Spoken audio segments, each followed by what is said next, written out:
You are groping down a dark alleyway in the French Quarter of New Orleans, driven by terror, hounded by the curse of the Papaloy, a curse from which there is no escape.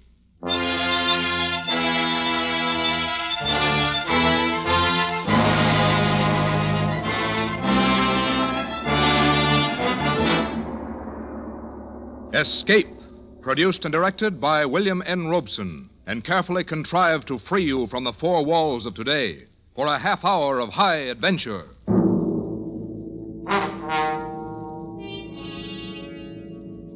Tonight we escape into two worlds, one of modern jazz, the other of primitive voodoo, and to a doomed man who brought them together, as William Irish imagined it in his eerie story, Papa Benjamin.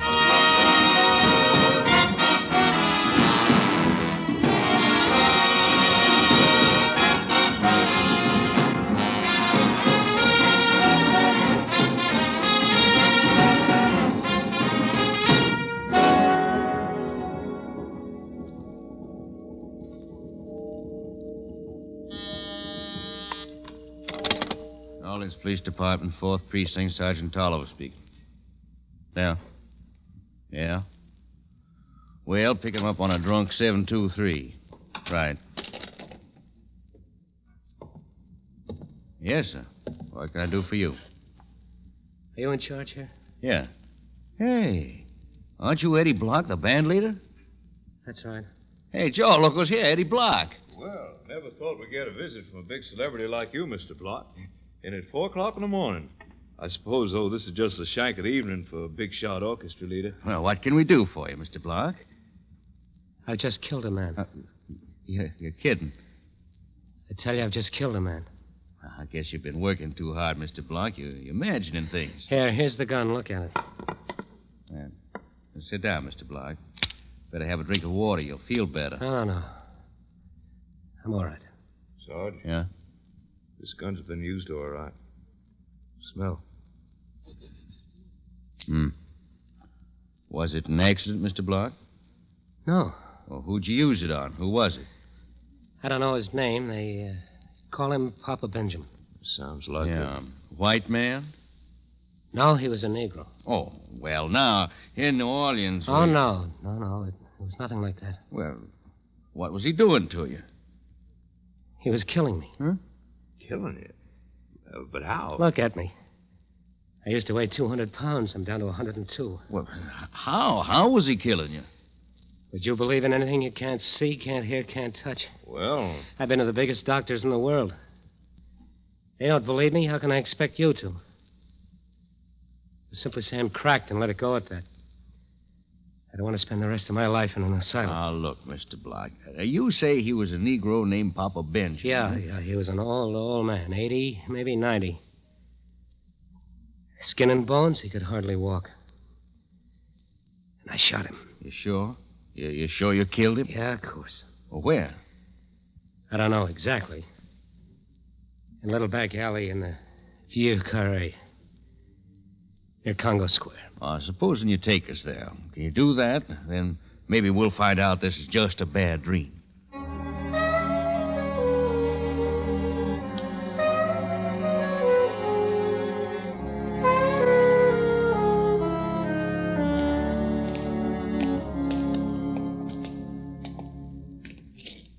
This is the alley. To the right, between the buildings. All right, let's go. You pack, Sarge? You catch cold without it. Mm-hmm. Don't go back there, honey. Quiet, you. Oh, cops. Nice neighborhood. This is it. In that door and up the stairs. Come on. Oh, no. Don't make me go up there again, please. Better come, Mr. Block. You're showing us. Hey, flash your light. There's somebody here on the stairs. Huh? He won't bother us. Dead drunk. Step over him and let's go. This ain't the most pleasant neighborhood to come calling in.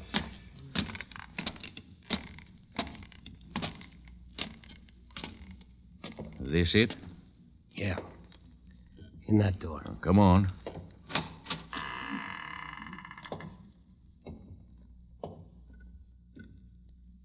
Better call the commissioner. Mr. Block wasn't kidding. This man's dead.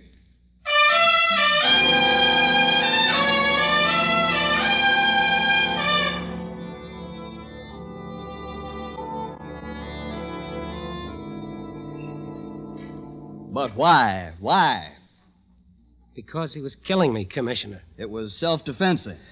He never came near me once. I was the one who went to him. I offered him $3,000, $10,000, any amount, and he refused. Finally, I offered him my gun and asked him to shoot me with it to get it over with quickly and not to drag it out any longer. Then when he said no, you shot him. Yeah.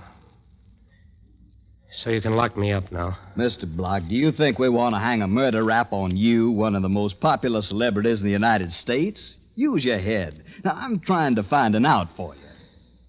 He was killing me. Look, an 80-year-old colored man who's so feeble he can't even go upstairs by himself, who has to have his food pulled up to him in a basket, is killing who? A stumble bum his own age? No.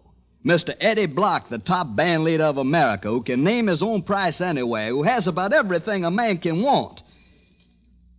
Tell me just one thing, Mr. Block. How was he killing you?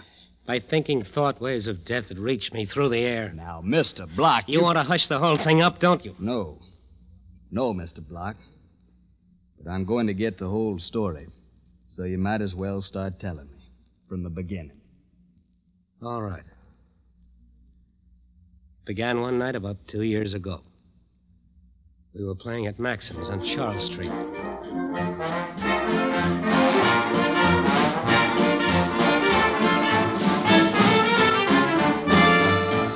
We were just another band. Small Dixieland outfit then. Eddie Block and his Chips. Judy Jarvis, my wife, did the vocals. But we weren't setting the world on fire. Business was so bad I knew what to expect when I got a call from the manager one night after closing time. Come in. Oh, hi, Eddie. I thought we'd better have a little talk. It's that bad, huh? We took in $4,500 this week. Yeah, I see. And you can cancel my contract anytime it falls under $5,000. I get it. Eddie, they can get the same liquor and sandwiches anywhere, but they'll go where the band has something. Tonight there were more waiters in the place than customers. Judy didn't even get a hand. It's not her fault. I know it's Graham. not her fault. She's okay, but... Well, I'm asking you, what's wrong? Oh, I don't know. I'm getting the latest arrangement sent to me from New York. We sweat our heads bald rehearsing. This is New Orleans, practically the cradle of jazz. You gotta give them something new. Yeah, I know. When do I leave? Well, finish the week out. See if you can do something about it by Monday. If not, I'll have to St. Louis to get Kruger's band. I'm sorry, Eddie. Oh, that's okay. You're not running a charity bazaar.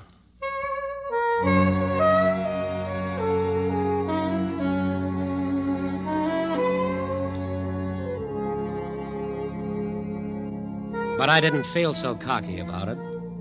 It looked like we were on the skids. The band just didn't seem to have it. And I wasn't good enough to figure out why and pull them out of it.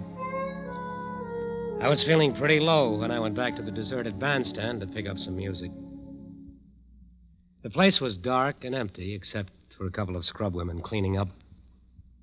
A dark nightclub can be an eerie place sometimes.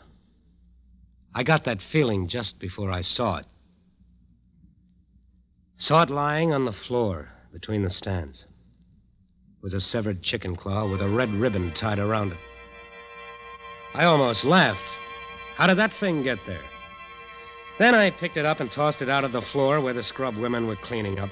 I certainly wasn't expecting the reaction I got. They took one look, turned, and ran out.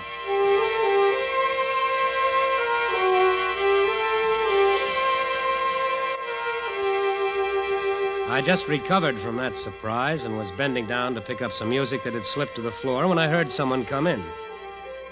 I guess I was pretty well hidden from view. Anyway, he didn't see me. It was Johnny Stats, my drummer, and he was acting funny, looking intently at the floor, searching for something. Suddenly, he spotted this chicken claw on the floor and grabbed it up with a terrific sigh of relief, stuffed it into his pocket, and walked out.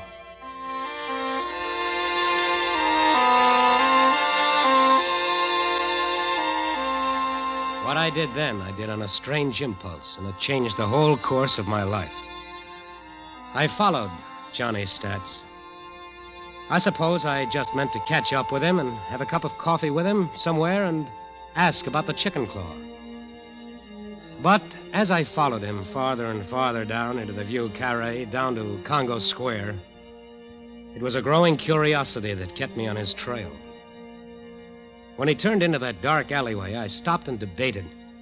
I felt like an eavesdropper, and yet something drew me on. And I walked up that dark alley. I passed that one lighted window. Don't go no further, honey. But I went on. Through a sort of tunnel into another alleyway, and then I stopped. Ahead of me, Johnny Stats stood before a dark, dismal-looking old wreck of a building. Suddenly, he whistled, quietly. A gigantic man appeared out of the shadows. Johnny handed him the chicken claw and was motioned into the building. And then I heard sounds coming from the upstairs of that building. A throbbing drum, a wailing, an unearthly sound, and yet wonderful. An exotic, fascinating rhythm. This was music. Something new, something sensational, something that would set New Orleans on its ear and put Eddie Block in the big time. I had to get in there and hear it. I was mighty busy for the next 5 minutes. I ran back down the alley, overturning 5 or 6 garbage cans before I found what I needed. Then back to that lighted window in the alley, and a 5-spot in exchange for a red ribbon. Then I was back at the dark building, walking up to that menacing shadow.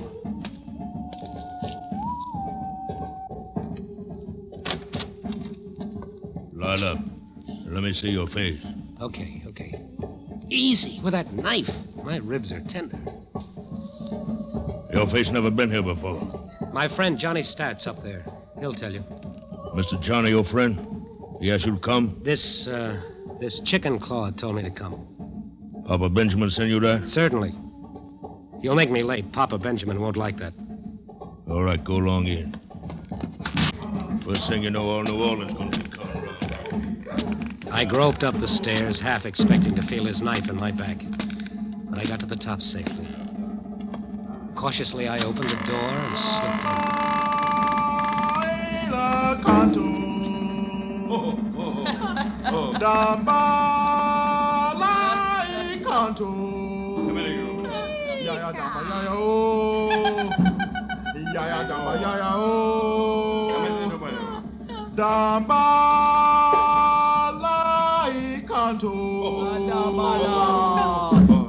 The room was full of people. They were in such a state of frenzy, I wasn't even noticed.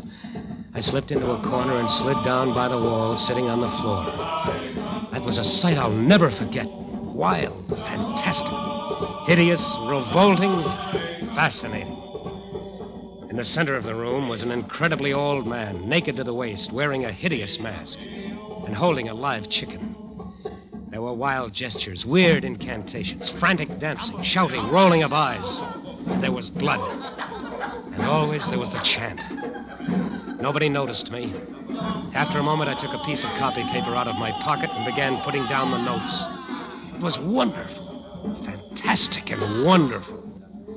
In 10 minutes, I had it, and I'd seen enough for a lifetime of nightmares. I began to feel sick. I wanted to get out. I started to stand up. Suddenly, the room went dead. A stranger is here. His bony arm stretched out straight from the shoulder, pointing at me like an arrow. And there was blood on it. What you do here? Papa, I know this man. Let me find out. No one moved. There was no sound in the room as Johnny Stats came over and squatted beside me. You're in terrible trouble, Eddie. I don't know if I can get you out of it. What is this, Stats? What are you doing here? There's no time to talk now. You've got to do something quick or you'll be a dead man. Why? I'm in the very heart of New Orleans. They wouldn't dare. Listen, you've seen enough tonight. You know better. Eddie, there's only one way. What? Join. Become one of us. Oh, It's the only way, Eddie. I can't save you.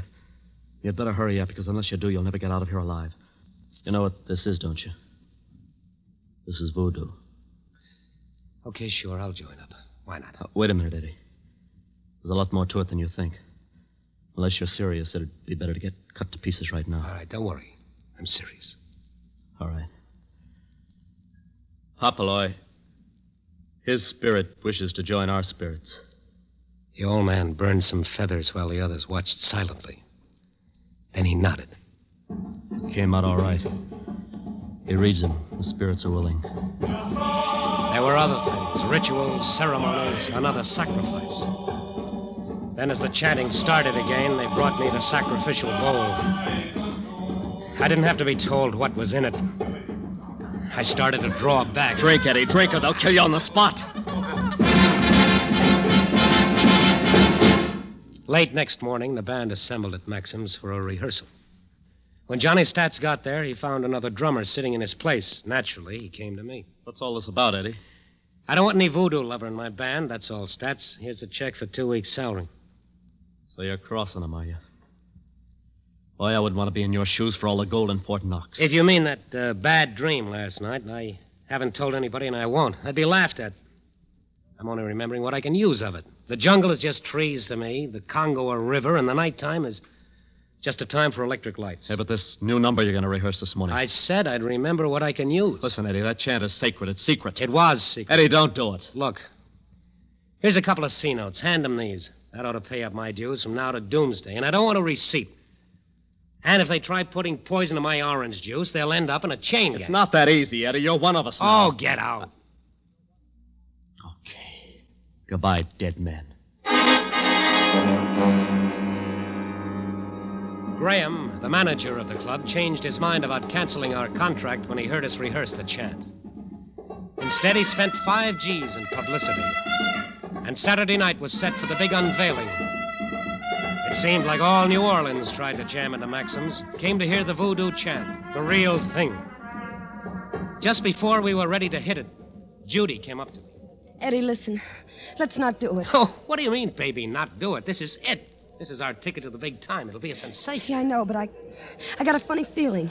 And look, I found this under your dressing room door just now. It sounds like a warning. Somebody doesn't want you to play that number. Let me see. You can summon the spirits, but can you dismiss them again? Think well.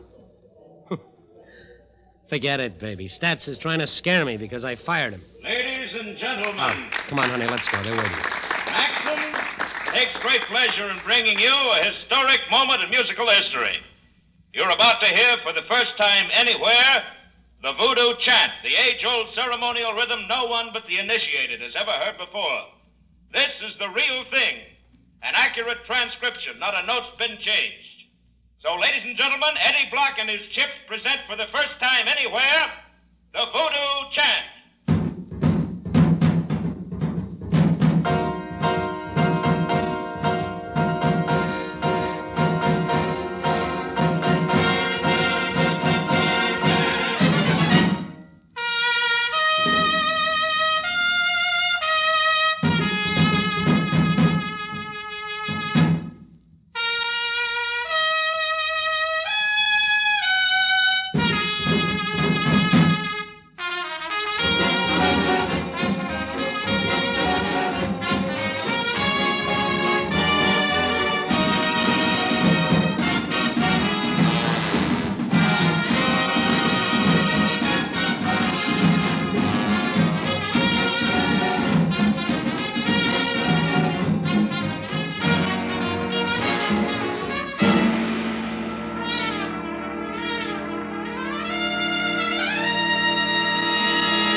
Crazy for it. They screamed for more, but we were playing it cagey. Once a night, that'd pack 'em in. After it was over, I went back to our dressing room. Judy got there before me. She was reading a newspaper somebody had brought in. Eddie, listen. Oh, baby, you were wonderful, and we wowed 'em. We're in the money now. Yeah, Eddie, but... Oh, boy, am I tired. I feel more tired than I've ever felt in my life. Nervous strain, I guess, huh? Let down? Eddie, look here in the paper. Oh, who cares about the paper now? Eddie, it's Johnny Stats. Huh? He's dead. He drowned himself in Lake Pontchartrain this afternoon. This afternoon? Then that note, it wasn't Johnny. Oh, well, look, Eddie, you can't blame yourself. Me? Oh, no. No, of course not, but I think I know who to blame. What do you mean? Nothing. Eddie, why don't you lie down and rest for a few minutes? You look worn out. Yeah, I am. I feel dead. Here, let me take off your coat. Oh, be careful. What's the matter? I don't know. Funny thing, while I was waving the baton on the chant, I felt something, a sharp pain there in my back, like a pin or something stuck in me. Oh, I don't feel anything there now. Maybe it slipped down. I don't know. Couldn't have been much. There. Now, you just lie down. You'll feel better in a few minutes. You've been working too hard. You should relax now. Maybe take a few days off. Hey, Eddie, look here. Where did this come from? What? It's a little doll. It was lying on the dressing table. Why, Eddie, it looks just like you. Let me see. That's funny. Look, there in the back. There's a little pin sticking in the back. Yes. That's right where I felt the pain.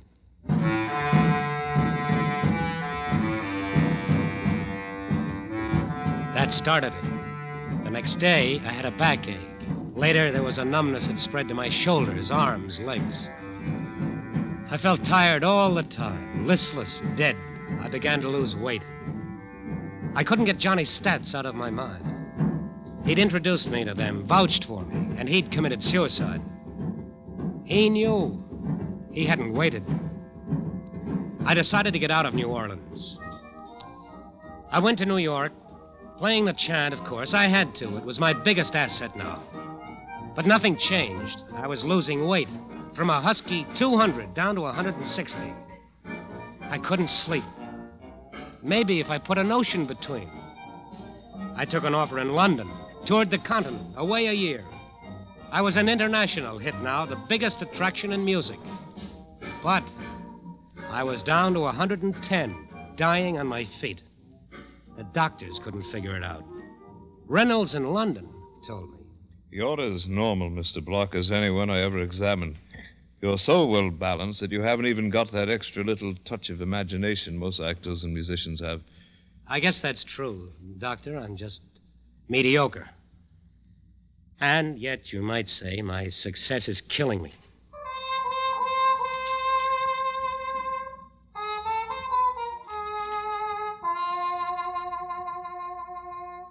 And so, after 2 years, I finally realized it was no use. I came back. Back to New Orleans. And back to the dark alleyway down near Congo Square. I could just barely drag myself along. But I had to see Papa Benjamin. I slowly climbed the stairs, up to that loathsome door. I went in. There he was. Papa Benjamin, staring at me from the bed as if he'd been expecting me. And then he started to laugh.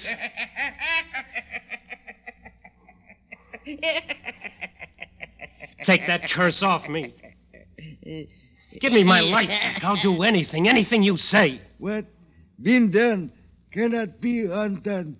You think spirits of earth, air, fire, water know what forgiveness means? Intercede for me, then. You brought it about.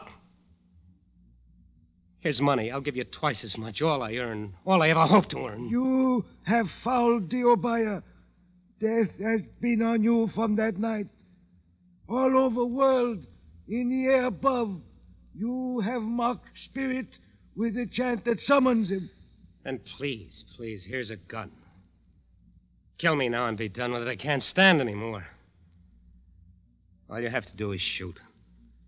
I'll write a note, sign it, that I did it myself. Death will come, but different. Slow. Oh, slow. Oh, no. I can't stand it. I won't. Maybe if I kill you. Maybe then the spell will be broken. No. Yeah, that's No, it. no. I'll kill you. No.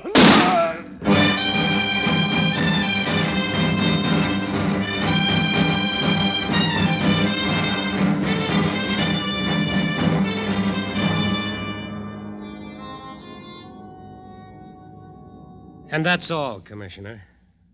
Then I came here. To the police station. You know the rest. Well?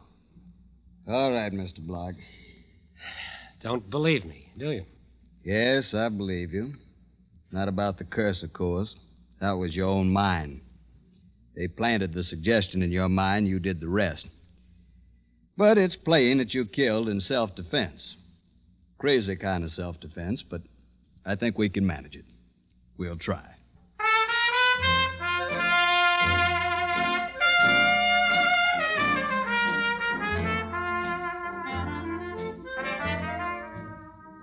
The commissioner managed it all right. How is almost a story in itself. How a detective with a moulage false face posed as Papa Benjamin and called the Voodoo clan together and into a trap. How they collected the evidence that proved my story. And how they sent most of that Voodoo bunch to jail. My name wasn't even connected with the case. So now I'm free. I'm living again. I've gained weight. The tiredness and the numbness is gone. I took a nice vacation. I went to Bermuda, relaxed, and had fun. Now I'm back in New Orleans at Maxim's, and the whole thing is forgotten. We're opening tonight. The place is packed. Everybody's come to hear the chant. Eddie Block and the chant. We're on our way now. Nothing can stop us. And now, ladies and gentlemen, we welcome back on his triumphal return Eddie Block and his Chips, playing for you the one and only Voodoo Chant.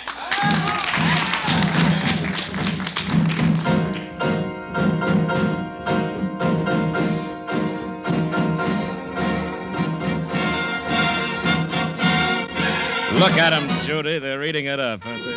Yeah. What's the matter? I was hoping I'd never hear this thing again. What do you mean? It's your trademark, yours and Eddie's.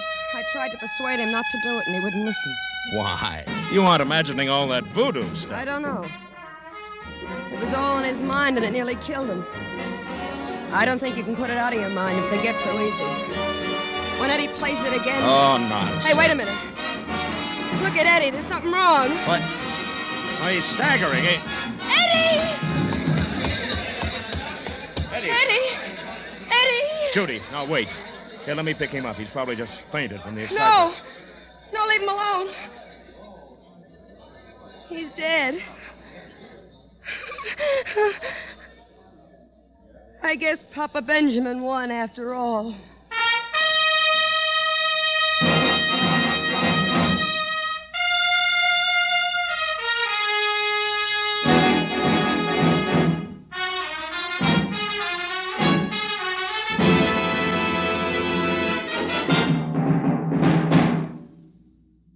Escape is produced and directed by William N. Robeson, and tonight brought you Papa Benjamin by William Irish, adapted for radio by John Dunkel, with Frank Lovejoy as Eddie Block, Louis Van Ruten as Papa Benjamin, Harry Bartell as the police commissioner, and Joan Banks as Judy. Music was conceived and conducted by Cy Feuer. Next week... You are speeding through the night on the Istanbul Express. You're alone and unarmed. And suddenly you realize that your life is in danger, that somewhere on the train are deadly killers from whom you must escape.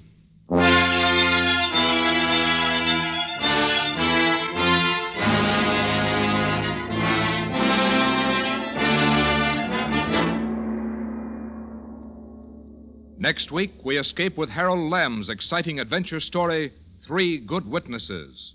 Good night, then, until this same time next week, when again we offer you Escape. This